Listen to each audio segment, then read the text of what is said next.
How to redeem Sephora gift card online. Hi everyone, welcome to our channel. This is Rose from Create Login and Delete. Without further ado, let's begin. First, launch any web browser on your device, suppose Google Chrome.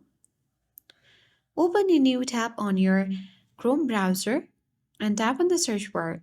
Type in sephora.com and click on enter on your keyboard. Sign into your particular account and click on the profile icon at bottom left corner of your screen on your mobile and top right on your desktop. Scroll down and look for account setting and tap to open it.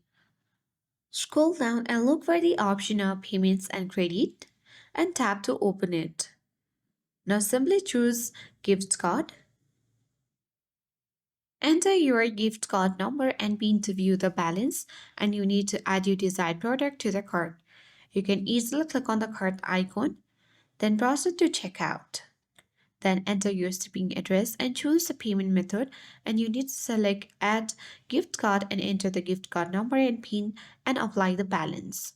And your gift card will be used for the purchase and you can enjoy shopping at Sephora. This way you can successfully redeem Sephora gift card. I hope this guide was helpful. If it was, then do like, share, comment and don't forget to subscribe. Thank you for watching.